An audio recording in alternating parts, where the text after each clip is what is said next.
Nadie en la fábrica sabía quién era aquel hombre que apareció un lunes a las 6 de la mañana, con ropa desgastada, una gorra tapando el rostro y una mochila simple al hombro. Pero lo que nadie imaginaba era que el sudor que caía de su frente no era por necesidad, sino por estrategia. ¿Ese es el nuevo?, preguntó Ramírez, el jefe de turno, mientras señalaba al desconocido. Mándalo a la línea 6, que sude si quiere quedarse. El desconocido asintió sin decir una palabra y caminó entre las máquinas con paso firme.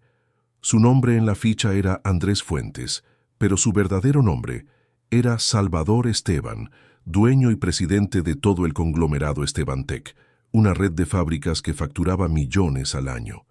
Sin embargo, Salvador no había venido por curiosidad, sino por algo mucho más profundo. Un informe anónimo le había revelado abusos, negligencias y corrupción dentro de su propia planta más antigua. «Si quiero limpiar la casa, debo entrar por la puerta trasera», se había dicho a sí mismo la noche anterior frente al espejo. «Nadie debe saber quién soy». Durante días, Salvador convivió con obreros que ni sabían que trabajaban para un millonario. Compartió turnos pesados, almuerzos en envases plásticos y la crudeza de los baños insalubres. Pero lo que más lo impactó no fue la suciedad, sino la indiferencia. Ramírez, el jefe de turno, era el primero en llegar y el último en marcharse, pero no por compromiso, sino por vigilancia. Insultaba, gritaba, amenazaba con despidos y trataba a los nuevos como si fueran insectos. Nadie se atrevía a enfrentarlo, nadie excepto una. «Tú otra vez tarde, Elena», rugió Ramírez frente a todos. «Si no fuera porque tu padre trabajó 30 años aquí, ya te habría echado. Y si mi padre te viera usando su nombre para humillarme, te habría escupido en la cara», respondió ella con firmeza, sin levantar la voz. El silencio fue absoluto. Salvador, o mejor dicho, Andrés, la observó con atención. Elena Delgado tenía poco más de 30 años, manos curtidas, mirada fuerte y una espalda erguida como si llevara el mundo entero encima. Trabajaba doble turno, ayudaba a los compañeros y, según había escuchado, cuidaba a su madre enferma por las noches. Era, sin saberlo, el alma rota de aquella fábrica. Al día siguiente, Salvador fue asignado al mismo equipo de Elena. Durante las horas de montaje, ella le explicó sin arrogancia cada paso. Mientras otros se burlaban de su torpeza fingida, Elena solo lo miraba con paciencia. «No tienes manos de fábrica», le dijo en voz baja, «pero tienes ojos que observan. No estás aquí solo para trabajar, ¿verdad?» Salvador sintió una punzada. ¿Había descubierto algo? «Busco aprender nada más», respondió sin titubear. Esa noche, después del trabajo, Salvador durmió en una pensión barata a pocas cuadras. Anotaba todo en un cuaderno: nombres, actitudes, turnos, incidentes. Cada página era un espejo de la realidad que nunca había querido ver desde su oficina de mármol. Pero la tensión aumentaba. Ramírez comenzó a sospechar. Andrés no encajaba. Era demasiado puntual, demasiado observador, demasiado discreto. «Ese nuevo me huele raro», dijo una noche en la sala de control. «Mándenle el trabajo más sucio mañana, a ver si aguanta». Y así fue. Le asignaron el área de fundición, la más caliente y peligrosa. Pero lo que Ramírez no esperaba era que Salvador aceptara con una sonrisa. Allí, sudando entre chispas y ruido, fue cuando vio algo que lo dejó helado. Un joven, Carlos, cayó al suelo desmayado por el calor, y nadie se movió. «¡Ayuda!», gritó Salvador, dejando caer sus herramientas. «Déjalo», respondió otro obrero sin siquiera girar. «Le pasa seguido, ya se levantará». Pero Salvador no esperó. Cargó a Carlos en sus brazos y lo llevó fuera, hacia el patio, buscando una sombra y algo de agua. Elena, que pasaba cerca, corrió a ayudar. «¿Qué haces?», preguntó. «Lo que todos deberíamos hacer», dijo él, «ser humanos». Carlos recuperó el sentido minutos después. Y por primera vez, Salvador vio en Elena una chispa diferente. No de desconfianza, sino de respeto. Esa noche Salvador escribió en su cuaderno: «La fábrica no está rota por las máquinas, sino por las almas. Y para arreglarla, debo mostrar quién soy, pero solo cuando estén listos para escuchar». Pero la revelación estaba cerca, y vendría con un escándalo que lo cambiaría todo. Al día siguiente la tensión era palpable. Los rumores del desmayo de Carlos se esparcieron como pólvora, pero no por preocupación, sino por sospechas. ¿Quién se mete así sin que nadie lo mande?, murmuraban algunos. Ese tal Andrés no es normal. Ramírez, cada vez más inquieto, decidió tomar cartas en el asunto. Llamó a Salvador a su oficina improvisada, una sala oscura con ventilador viejo y olor a cigarro. ¿Qué crees que haces ayudando a gente que ni conoces? Aquí no somos niñeras. O trabajas o te vas. Pensé que éramos un equipo, respondió Salvador con calma forzada. Tú no pienses, tú obedece. Ese fue el día en que Salvador escribió en su cuaderno: Ramírez no dirige, Ramírez somete. Esa noche, mientras regresaba a la pensión, Elena lo interceptó en la calle. Llevaba una bolsa con medicamentos. Toma, le dijo, para las quemaduras del turno. Te vi hoy, no te hiciste el débil, lo cargaste como si realmente te importara. Salvador la miró a los ojos. Por un segundo, deseó contarle todo, decirle quién era, lo que había venido a hacer, pero algo lo detuvo. Gracias, dijo apenas. Hay cosas que no se fingen. Exacto, respondió ella. Y hay cosas que sí, como tu nombre, por ejemplo. Él se congeló. No sé quién eres, Andrés, pero no viniste a buscar trabajo, viniste a buscar verdades. Antes de que pudiera responder, ella ya se alejaba. Pero no había hostilidad en su voz, solo intuición. Y algo más. ¿Esperanza? Al amanecer, Salvador tomó una decisión. Visitaría los archivos. Como aún no lo reconocían oficialmente, podría moverse sin levantar sospechas. Se escabulló durante el almuerzo y entró a la oficina de recursos humanos. Revisó listas de empleados, reportes de incidentes y correos internos. Lo que encontró lo dejó sin palabras. Había desvíos de materiales, falsificación de horas extras, despidos manipulados. Ramírez y otros supervisores usaban sus cargos para enriquecer sus bolsillos mientras exprimían a los obreros. Y lo peor, un informe de Elena, enviado hacía 6 meses, denunciando los abusos, que fue ignorado. En su cuaderno escribió: Elena no es solo el alma de la fábrica, es la voz que nadie quiso escuchar. Esa tarde volvió al trabajo con otra energía. Sabía que el tiempo se acababa, que pronto tendría que mostrar su rostro real, pero no antes de tener una última conversación. En el vestuario se sentó junto a Carlos, el joven que había desmayado. ¿Te sientes mejor? Sí, gracias, Andrés, ¿verdad? Sí. Dime algo, Carlos. ¿Por qué sigues aquí? Carlos lo miró confundido. ¿Qué otra cosa puedo hacer? Mi papá trabajó aquí 20 años, murió en la línea 3. Me dijeron que si me portaba bien me dejarían mantener su puesto. Pero cada día siento que muero un poco también. Salvador bajó la cabeza. No por tristeza, por furia. Esa noche no escribió. No podía.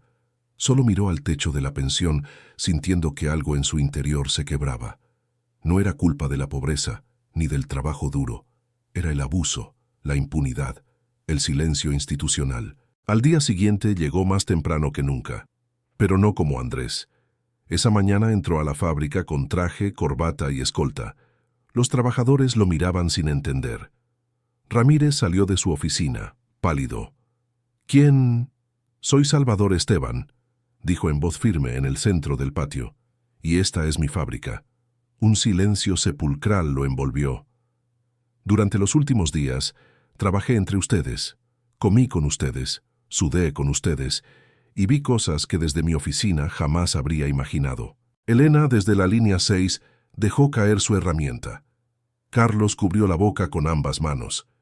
Vi injusticias, vi corrupción, pero también vi dignidad, vi fuerza, vi valor en personas como Elena Delgado, que denunciaron lo que otros callaron, y por eso, a partir de hoy, esta fábrica cambiará.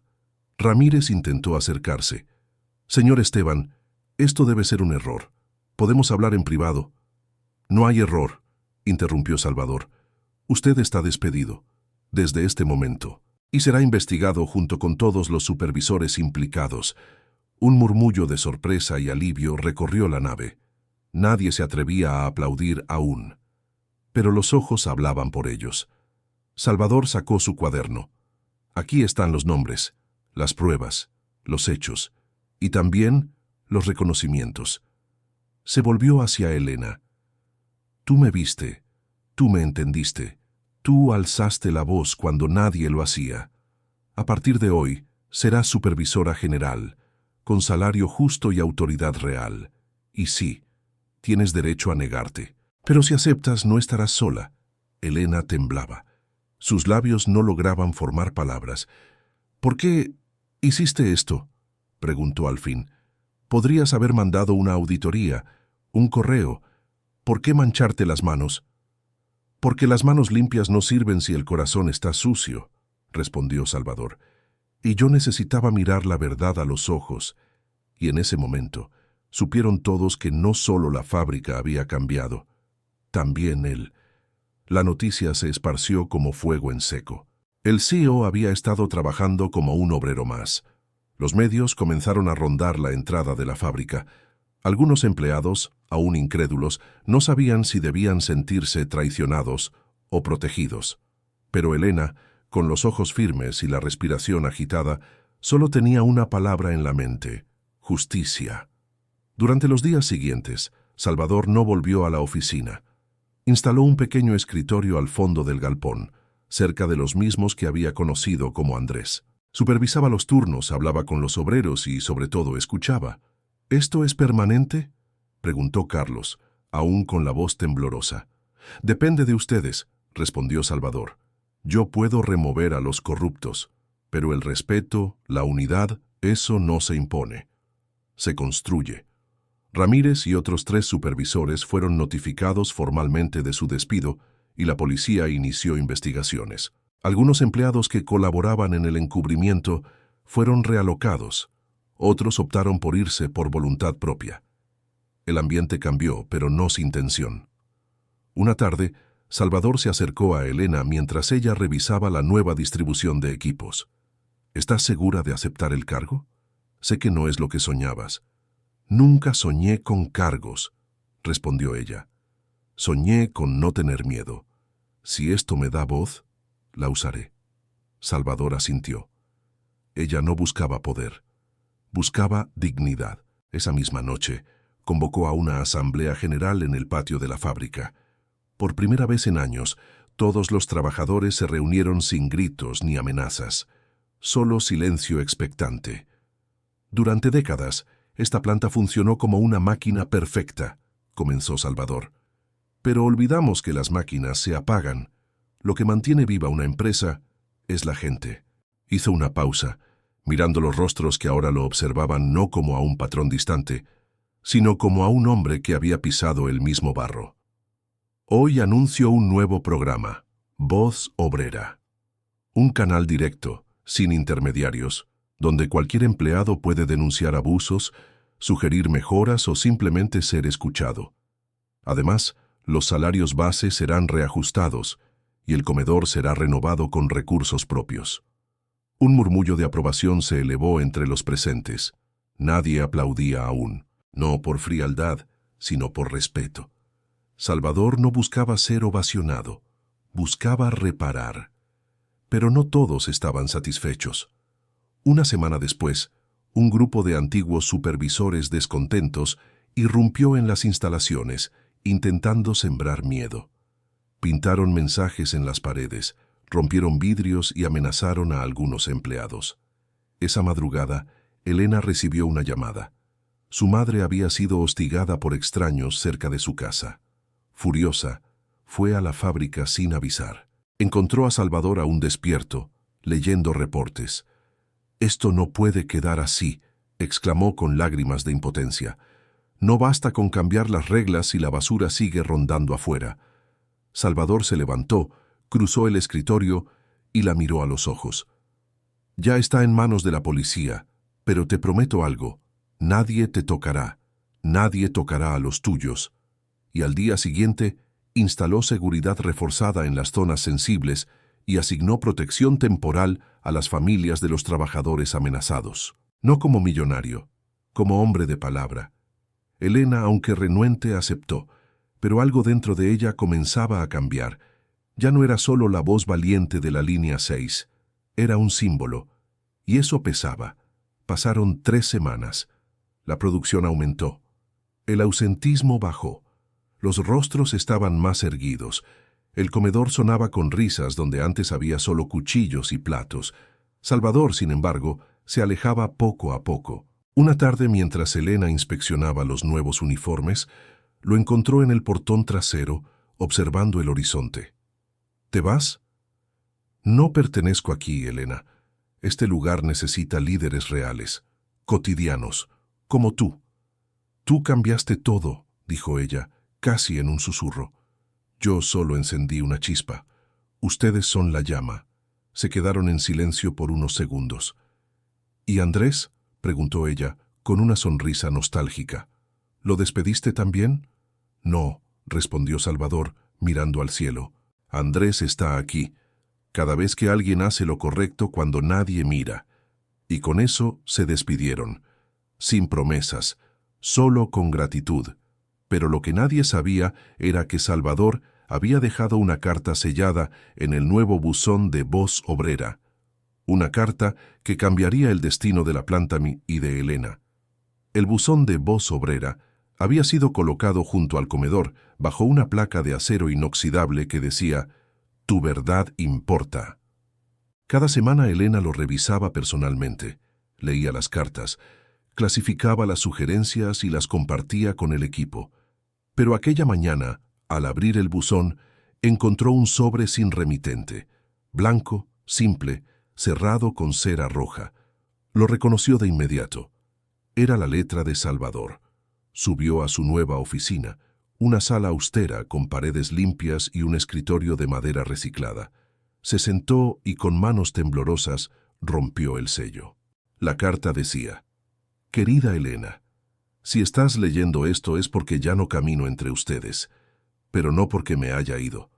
Solo cambié de lugar. Quiero agradecerte por ser mi espejo. Mientras fingía ser Andrés, tú nunca fingiste ser otra cosa que tú misma. Firme, justa, incansable. Eres la clase de persona que hace que el mundo no se hunda. He dejado instrucciones para que tú seas no solo supervisora, sino directora general de esta planta, con plena autonomía operativa. Mi consejo solo intervendrá en decisiones de inversión. Tú decidirás el resto. ¿Por qué tú? Porque no tienes precio. Confío en ti más que en cualquier socio que haya tenido, y eso no es una carga. Es una flor que riego con esperanza. Haz que florezca. Con respeto eterno, Salvador Esteban».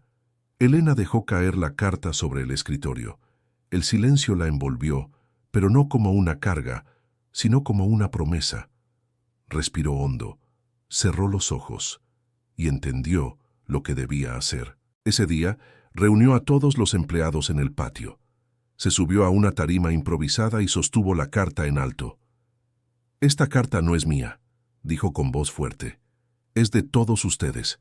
Es la prueba de que ser honesto sí vale la pena». Leyó el contenido en voz alta. Al terminar no hubo aplausos, hubo lágrimas, rostros conmovidos, y un aplauso lento que comenzó en las manos de Carlos y se extendió como una ola hasta llenar la fábrica. Esa misma semana, Elena inició un programa interno de formación, Obrero a Líder, para capacitar empleados en áreas de gestión, administración y seguridad industrial. No importaba el pasado, solo las ganas. «Si Salvador me dio una oportunidad sin pedírsela, yo voy a multiplicarla», dijo en la primera clase. «Esto no es caridad, es justicia». Poco a poco, el lugar que antes era sinónimo de agotamiento se convirtió en un faro. Empresas vecinas pidieron asesoría. Sindicatos propusieron alianzas. Las condiciones laborales se elevaron a estándares nacionales, pero Elena no cambió de auto. No pidió oficina de lujo. Seguía almorzando con los mismos de siempre. Escuchaba, corregía, caminaba entre las líneas con la frente alta. Una tarde recibió una visita inesperada. «¿Estás muy ocupada?», preguntó una voz familiar en la puerta. Era Salvador, no con traje, con ropa de calle, barba crecida y una mirada serena. ¿Volviste como Andrés o como Salvador? Hoy, solo como alguien que vino a ver si la flor creció. Elena sonrió y lo abrazó. No como subordinada, como igual. Todo floreció, dijo. Pero no por magia, porque alguien creyó antes de ver. Salvador recorrió la planta en silencio. Saludó a los obreros, escuchó chistes, vio carteles con frases motivadoras y se detuvo frente a una pared con un mural nuevo. En él estaban pintadas las manos de todos los empleados, con sus nombres debajo. En el centro la mano de Elena. Y una frase: nadie es invisible si alguien lo mira con respeto. Salvador tocó la pintura seca con delicadeza. Esto es más de lo que imaginé. Es solo el comienzo, dijo Elena. Las personas no quieren un salvador, quieren dignidad. Tú abriste la puerta. Yo solo invité a todos a entrar. Salvador se giró, la miró con ojos húmedos y susurró: gracias por no rendirte. Y aunque no lo sabían, aquel sería su último encuentro en la fábrica, pero no en sus corazones. Pasaron los años. La fábrica se convirtió en referencia nacional. La historia de el millonario que se disfrazó de obrero dio la vuelta al país. Pero lo que realmente transformó vidas no fue el disfraz, sino lo que se sembró a partir de él. Carlos terminó sus estudios técnicos gracias al programa Obrero a Líder y ahora dirigía el área de calidad. Ramírez fue condenado por malversación de fondos y amenazas, y los otros supervisores corruptos enfrentaron la justicia. Nadie más levantaba la voz para humillar. Ahora se alzaban solo para enseñar, compartir y proteger. Elena, por su parte, se convirtió en una figura pública. Era invitada a conferencias, mencionada en medios y querida por todos, pero seguía siendo la misma mujer de botas gastadas, cabello recogido y voz firme. No permitía halagos vacíos, no toleraba injusticias veladas, seguía creyendo que la transformación real comienza con actos silenciosos. Una tarde, mientras revisaba informes en su oficina, recibió una llamada urgente. Era del Hospital Central. Familia de Salvador Esteban. Su corazón se detuvo. Corrió sin avisar a nadie. Al llegar, encontró a Salvador en una cama, conectado a varios aparatos. Un infarto, dijeron. El segundo en 2 años. Esta vez, más fuerte. Se sentó a su lado. Tomó su mano. Estaba fría. No te atrevas a irte sin despedirte, susurró, conteniendo el llanto. Me prometiste que verías florecer esto.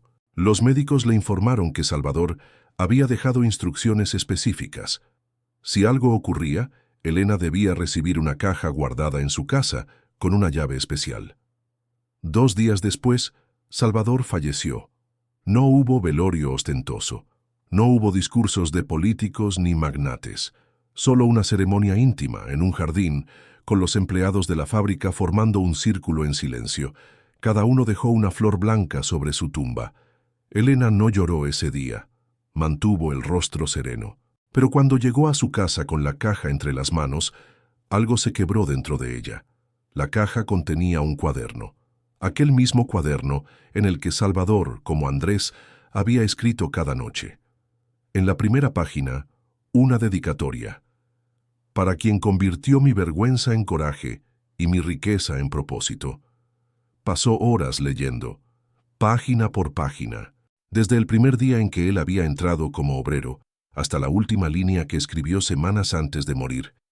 Quizá no viva para ver el árbol completo, pero morí sabiendo que planté la semilla correcta, en las manos correctas. Las lágrimas brotaron sin permiso. Elena supo que tenía una misión mayor. Al día siguiente se reunió con todos los trabajadores. Salvador ya no está físicamente, dijo con voz entrecortada, pero nos dejó una herencia que no se mide en dinero. Nos dejó su fe, y con ella construiremos algo que vaya más allá de estas paredes. Así nació la Fundación Andrés, una institución sin fines de lucro, financiada por los propios ingresos de la fábrica, destinada a educar, capacitar y apoyar a trabajadores de todo el país que sufrían explotación o abandono laboral. Se ofrecían becas, asesorías legales y formación profesional gratuita. Pero el símbolo más fuerte estaba en su lema: la riqueza real comienza en el alma. El mural de la fábrica fue ampliado. Ahora incluía el rostro de Salvador sonriente, con una frase debajo: aquí sudó un millonario, pero también nació un hombre. Los visitantes se emocionaban. Los obreros lo señalaban con orgullo, y Elena, cada vez que pasaba por allí, tocaba su rostro pintado con la punta de los dedos, como una plegaria silenciosa. Pasaron más años. Elena ya no era joven.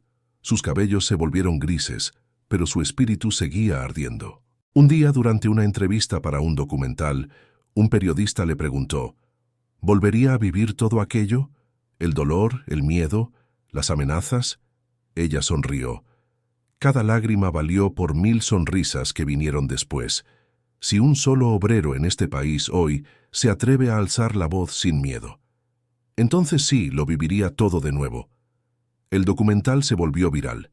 La historia de Salvador y Elena cruzó fronteras. Pero para ella, todo seguía siendo íntimo, humano. Nunca quiso fama, solo justicia.